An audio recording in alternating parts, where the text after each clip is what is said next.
Chapter 5. One of Lucia's greatnesses lay in the fact that when she found anybody out in some act of atrocious meanness, she never indulged in any idle threats of revenge. It was sufficient that she knew, and would take suitable steps on the earliest occasion.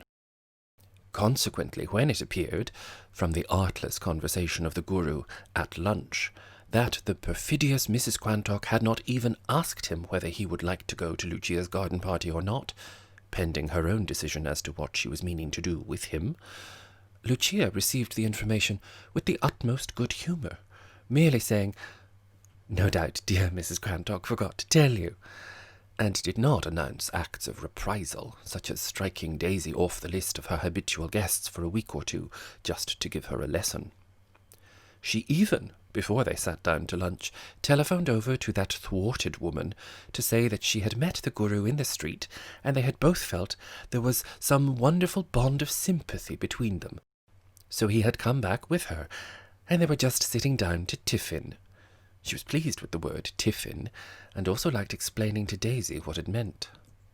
Tiffin was a great success, and there was no need for the Guru to visit the kitchen in order to make something that could be eaten without struggle. He talked quite freely about his mission here, and Lucia and Georgie and Peppino, who had come in rather late, for he had been obliged to go back to the market gardeners about the bulbs, listened entranced. "It was when I went to my friend who keeps the bookshop," he said, "that I knew there was English lady who wanted Guru, and I knew I was called to her. No luggage, no anything at all, as I am. Such a kind lady, too, and she will get on well, but she will find some of the postures difficult, for she is what you call globe, round." "Was that postures when I saw her standing on one leg in the garden?" asked Georgie. "And when she sat down and tried to hold her toes?" "Yes, indeed, quite so, and difficult for globe. But she has white soul." He looked around with a smile. "I see so many white souls here," he said. "It is a happy place, when there are white souls, for to them I am sent." This was sufficient. In another minute Lucia, Georgie, and Peppino were all accepted as pupils, and presently they went out into the garden, where the Guru sat on the ground in a most complicated attitude, which was obviously quite out of reach of Mrs. Quantock. "One foot on one thigh, other foot on other thigh," he explained, "and the head and back straight. It is good to meditate so." Lucia tried to imagine meditating so, but felt that any meditation so would certainly be on the subject of broken bones. "Shall I be able to do that?" she asked. "And what will be the effect?" "You will be light and active, dear lady, and, here is other dear lady come to join us." Mrs. Quantock had certainly made one of her diplomatic errors on this occasion.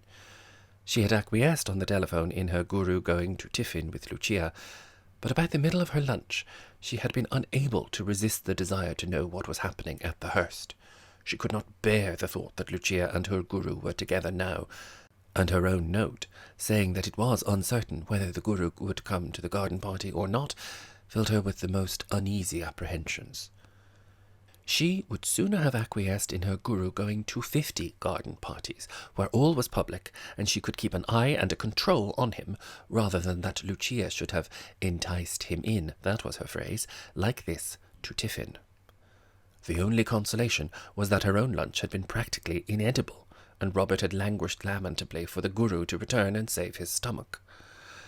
She had left him glowering over a little mud and water called coffee. Robert, at any rate, would welcome the return of the Guru. She waddled across the lawn to where this harmonious party was sitting, and at that moment Lucia began to feel vindictive. The calm of victory which had permeated her when she brought the Guru in to lunch without any bother at all was troubled and broken up, and darling Daisy's note, containing the outrageous falsity that the Guru would not certainly accept an invitation which had never been permitted to reach him at all, assumed a more sinister aspect. Clearly now Daisy had intended to keep him to herself, a fact that she already suspected, and had made a hostile invasion. "Guru dear, you naughty thing," said Mrs. Quantock playfully, after the usual salutations had passed. "Why did you not tell your teller you would not be home for your tiffin?" The Guru had unwound his legs and stood up. "But see, beloved lady," he said, "how pleasant we all are. Take not too much thought, when it is only white souls who are together." Mrs. Quantock patted his shoulder. "It is all good and kind, she said. "I send out my message of love. There." It was necessary to descend from these high altitudes, and Lucia proceeded to do so, as in a parachute that dropped swiftly at first and then floated in still air. "And we're still making such a lovely plan, dear Daisy," she said. "The Guru is going to teach us all classes, aren't you?" He held his hands up to his head, palms outwards, and closed his eyes. "I seem to feel call," he said. "I am sent. Surely the guides tell me there is a sending of me. What you call classes? Yes? I teach, you learn. We all learn. I leave all to you. I will walk a little way off to arbour and meditate, and then, when you have arranged, you will tell Guru, who is your servant. Salam. Om." With the Guru in her own house, and with every intention to annex him, it was no wonder that Lucia took the part of chairman in this meeting that was to settle the details of the esoteric brotherhood that was to be formed in Rhythm.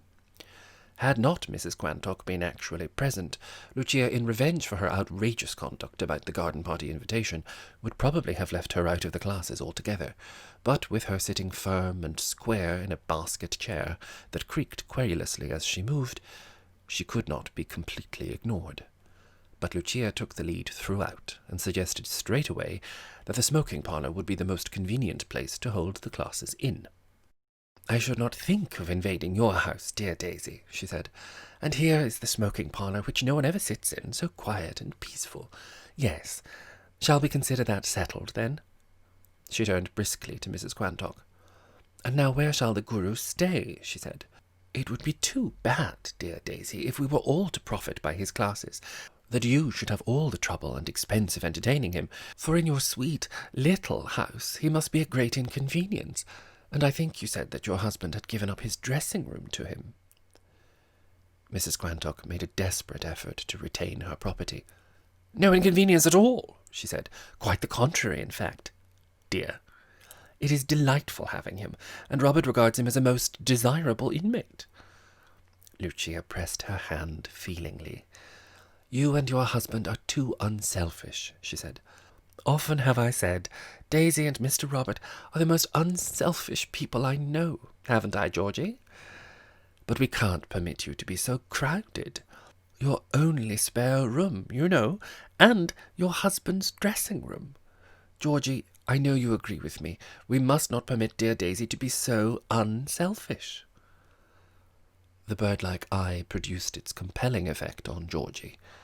So short a time ago he had indulged in revolutionary ideas, and had contemplated having the Guru and Olga Bracely to dinner, without even asking Lucia. Now the faint stirrings of revolt faded like snow in summer. He knew quite well what Lucia's next proposition would be. He knew, too, that he would agree to it. "No, that would never do," he said. "It is simply trespassing on Mrs. Quantock's good nature, if she is to board and lodge him while he teaches all of us. I wish I could take him in, but with Hermie and Ursie coming tonight, I have as little room as Mrs. Quantock." "He shall come here," said Lucia brightly, as if she had just that moment thought of it. There are Hamlet and Othello vacant. All her rooms were named after Shakespearean plays. And it will not be the least inconvenient, will it, Peppino? I shall really like having him here. Shall we consider that settled, then?" Daisy made a perfectly futile effort to send forth a message of love to all quarters of the compass. Bitterly she repented of having ever mentioned her Guru to Lucia. It had never occurred to her that she would annex him like this. While she was cudgelling her brains as to how she could arrest this powerful offensive, Lucia went sublimely on. "Then there's the question of what we shall pay him," she said. Dear Daisy tells us that he scarcely knows what money is, but I for one could never dream of profiting by his wisdom if I was to pay nothing for it. The labourer is worthy of his hire, and so I suppose the teacher is. What if we pay him 5 shillings each a lesson? That will make £1 a lesson. Dear me, I shall be busy this August. Now, how many classes shall we ask him to give us? I should say 6 to begin with, if everybody agrees. 1 every day for the next week except Sunday. That is what you all wish, yes? Then shall we consider that settled? Mrs. Quantock, still impotently rebelling, resorted to the most dire weapon in her armoury, namely sarcasm. Perhaps, darling Lucia, she said, it would be well to ask my guru if he has anything to say to your settlings. England is a free country still, even if you happen to have come from India. Lucia had a deadlier weapon than sarcasm, which was the apparent unconsciousness of there having been any. For it is no use plunging a dagger into your enemy's heart if it produces no effect whatever on him. She clapped her hands together and gave her peal of silvery laughter. "What a good idea!" she said. "Then you would like me to go and tell him what we propose, just as you like. I will trot away, shall I, and see if he agrees. Don't think of stirring, dear Daisy. I know how you feel the heat. Sit quiet in the shade. As you know, I am a real salamander. The sun is never troppo caldo for me." She tripped off to where the guru was sitting in that wonderful position. She had read the article in the encyclopedia about yoga right through again this morning, and had quite made up her mind, as indeed her proceedings had just shown, that yoga was, to put it irreverently, to be her August stunt. He was still so deep in meditation that he could only look dreamily in her direction as she approached, but then, with a long sigh, he got up. "This is a beautiful place," he said. "It is full of sweet influences, and I have had high talk with guides." Lucia felt thrilled. "Ah, do tell me what they said to you," she exclaimed. "They told me to follow where I was led. They said they would settle everything for me in wisdom and love." This was most encouraging, for decidedly Lucia had been settling for him, and the opinion of the guides was thus a direct personal testimonial. Any faint twitchings of conscience, they were of the very faintest, that she had grabbed dear Daisy's property were once and forever quieted, and she proceeded confidently to unfold the settlements of wisdom and love, which met with the Guru's entire approval. He shut his eyes a moment and breathed deeply. "They give peace and blessing," he said. "It is they who ordered that it should be so. Om." He seemed to sink into profound depths of meditation, and Lucia hurried back to the group she had left. "It is all too wonderful," she said. "The guides have told him that they were settling everything for him in wisdom and love, so we may be sure we were right in our plans. How lovely to think that we have been guided by them. Dear Daisy, how wonderful he is! I will send across for his things, shall I? And I will have Hamlet and Othello ready for him." Bitter though it was to part with her guru, it was impious to rebel against the ordinances of the guides. But there was a trace of human resentment in Daisy's answer. "Things?" she exclaimed. "He hasn't got a thing in the world. Every material possession chains us down to earth. You will soon come to that, darling Lucia." It occurred to Georgie that the guru had certainly got a bottle of brandy, but there was no use in introducing a topic that might lead to discord, and indeed, even as Lucia went indoors to see about Hamlet and Othello, the guru himself, having emerged from meditation, joined them and sat down by Mrs. Quantock. "Beloved lady," he said, "all is peace and happiness. The guides have spoken to me so lovingly of you, and they say it is best your guru should come here. Perhaps I shall return later to your kind house. They smiled when I asked that. But just know they send me here. There is more need of me here, for already you have so much light." Certainly the guides were very tactful people, for nothing could have smoothed Mrs. Quantock so effectually as a message of that kind, which she would certainly report to Lucia when she returned from seeing about Hamlet and Othello. "Oh, do they say I have much light already, Guru dear?" she asked. "That is nice of them." "Surely they said it.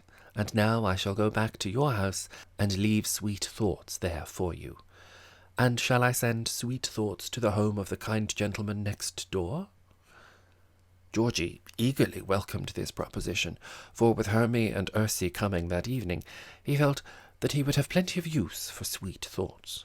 He even forbore to complete in his own mind the conjecture that was forming itself there, namely, that though the Guru would be leaving sweet thoughts for Mrs. Quantock, he would probably be taking away the brandy bottle for himself. But Georgie knew he was only too apt to indulge in secret cynicisms, and perhaps there was no brandy to take away by this time. And lo and behold, he was being cynical again. The sun was still hot when, half an hour afterwards, he got into the open cab which he had ordered to take them to the station to meet Hermie and Ursie, and he put up his umbrella with its white linen cover to shield him from it. He did not take the motor, because either Hermie or Ursie would have insisted on driving it, and he did not choose to put himself in their charge. In all the years that he had lived at Brisbane, he never remembered a time when social events, work, he called it, had been so exciting and varied. There were Hermie and Ursie coming this evening, and Olga Bracely and her husband. Olga Bracely and Mr. Shuttleworth sounded vaguely improper. Georgie rather liked that. Were coming tomorrow, and there was Lucia's garden party the day after, and every day there was to be a lesson from the Guru, so that God alone knew when Georgie would have a moment to himself for his embroidery or to practice the Mozart trio. But with his hair chestnut-coloured to the very roots, and his shining nails, and his comfortable boots, he felt extremely young and fit for anything. Soon, under the influence of the new creed with its postures and breathings, he would feel younger and more vigorous yet. But he wished that it had been he who had found this pamphlet on Eastern philosophies, which had led Mrs. Quantock to make the inquiries that had resulted in the epiphany of the Guru. Of course, when once Lucia had heard about it, she was certain to constitute herself head and leader of the movement, and it was really remarkable how completely she had done that. In that meeting in the garden just now, she had just sailed through Mrs. Quantock as calmly as a steamer cuts through the waters of the sea, throwing her off from her penetrating bows like a spent wave. But baffled though she was for the moment, Georgie had been aware that Mrs. Quantock seethed with revolutionary ideas. She deeply resented this confiscation of what was certainly her property, though she was impotent to stop it, and Georgie knew just what she felt. It was all very well to say that Lucia's schemes were entirely in accord with the purposes of the guides. That might be so, but Mrs. Quantock would not cease to think that she had been robbed. Yet nothing mattered if all the class found themselves getting young and active and loving and excellent under his tuition. It was that notion which had taken such entire command of them all, and for his part Georgie did not really care who owned the Guru, so to speak, if only he got the benefit of his teachings. For social purposes Lucia had annexed him, and doubtless with him in the house she could get little instructions and hints that would not count as a lesson, but after all, Georgie had still got Olga Bracely to himself, for he had not breathed a word of her advent to Lucia. He felt rather like one who, when revolutionary ideas are in the air, had concealed a revolver in his pocket. He did not formulate to himself precisely what he was going to do with it, but it gave him a sense of power to know it was there. The train came in, but he looked in vain for his sisters. They had distinctly said they were arriving by it, but in a couple of minutes it was perfectly clear that they had done nothing of the kind, for the only person who got out was Mrs. Weston's cook, who, as all the world knew, went into Brinton every Wednesday to buy fish. At the rear of the train, however, was an immense quantity of luggage being taken out, which could not all be Mrs. Weston's fish, and indeed, even at that distance, there was something familiar to Georgie about the very large green hold-all which was dumped there. Perhaps Hermie and Ursie had travelled in the van, because it was such a lark, or for some other tomboy reason, and he went down the platform to investigate. There were bags of golf clubs, and a dog, and portmanteau, and even as the conviction dawned on him that he had seen some of these objects before, the guard, to whom Georgie always gave half-a-crown when he travelled by this train, presented him with a note scrawled in pencil. It ran: "Dearest Georgie, it was such a lovely day that when we got to Paddington, Ursie and I decided to bicycle down instead. So for a lark, we sent our things on, and we may arrive tonight, but probably tomorrow. Take care of Tiptree. Give him plenty of jam. He loves it. Yours, Hermie. P.S. Tipsy-Poosy doesn't really bite. It's only his fun. Georgie crumpled up this odious epistle and became aware that Tipsy-Poosy, a lean Irish terrier, was regarding him with peculiar disfavour and showing all his teeth, probably in fun. In pursuance of this humorous idea, he then darted towards Georgie, and would have been extremely funny if he had not been handicapped by the bag of golf clubs to which he was tethered. As it was, he pursued him down the platform, towing the clubs after him, till he got entangled in them and fell down. Georgie hated dogs at any time, though he had never hated one so much as Tipsy-Poosy, and the problems of life became more complicated than ever. Certainly he was not going to drive back with Tipsy-Poosy in his cab, and it became necessary to hire another for that abominable hound and the rest of the luggage. And what on earth was to happen when he arrived home if Tipsy-Poosy did not drop his fun and become serious? Foljambe, it is true, liked dogs, so perhaps dogs liked her. But it is most tiresome of Hermie, thought Georgie bitterly. I wonder what the Guru would do. There ensued a very trying 10 minutes in which the station-master, the porters, Georgie, and Mrs. Weston's maid all called Tipsy-Poosy a good dog as he lay on the ground snapping promiscuously at those who praised him. Eventually, a valiant porter picked up the bag of clubs, and by holding them out in front of him at the extreme length of his arms in the manner of a fishing rod, with Tipsy-Poosy on a short chain at the other end of the bag like a savage fish, cursing and swearing, managed to propel him into the cab, and there was another half-crown gone. Georgie thereupon got into his cab and sped homewards in order to arrive there first and consult with Foljambe. Foljambe usually thought of something. Foljambe came out at the noise of the arriving wheels, and Georgie explained the absence of his sisters and the advent of an atrocious dog. "He's very fierce," he said, "but he likes jam." Foljambe gave that supreme smile which sometimes Georgie resented. Now he hailed it, as if it was an angel's face smile. "I'll see to him, sir," she said. "I've brought up your tea." "But you'll take care, Foljambe, won't you?" he asked. "I expect he'd better take care," returned the intrepid woman. Georgie, as he often said, trusted Foljambe completely, which must explain why he went into his drawing-room, shut the door, and looked out of the window when the second cab arrived. She opened the door, put her arms inside, and next moment emerged again with Tipsy-Poosy on the end of the chain, making extravagant exhibitions of delight. Then, to Georgie's horror, the drawing-room door opened, and in came Tipsy-Poosy without any chain at all. Rapidly sending a message of love in all directions like an SOS call, Georgie put a small chair in front of him to shield his legs. Tipsy-Poosy evidently thought this was a game, and hid behind the sofa to rush out again from ambush. "Just got snappy being tied to those golf clubs," remarked Foljambe. But Georgie, as he put some jam into his saucer, could not help wondering whether the message of love had not done it. He dined alone, for Hermie and Ursie did not appear, and had a great polishing of his knick-knacks afterwards, while waiting for them. No one ever felt anxious at the non-arrival of those sisters, for they always turned up from their otter-hunting or their golf sooner or later, chiefly later, in the highest spirits at the larks they had had, with amazingly dirty hands and prodigious appetite. But when 12 o'clock struck, he decided to give up all idea of their appearance that night, and having given Tipsy-Poosy some more jam and a comfortable bed in the woodshed, he went upstairs to his room. Though he knew it was still possible that he might be roused by wild cooees and showers of gravel at his window, and have to come down and minister to their gross appetites, the prospect seemed improbable, and he soon went to sleep. Georgie awoke with a start some hours later, wondering what had disturbed him. There was no gravel rattling on his window, no violent ringing of bicycle bells, nor loud, genial shouts outraging the decorous calm of Rhythm.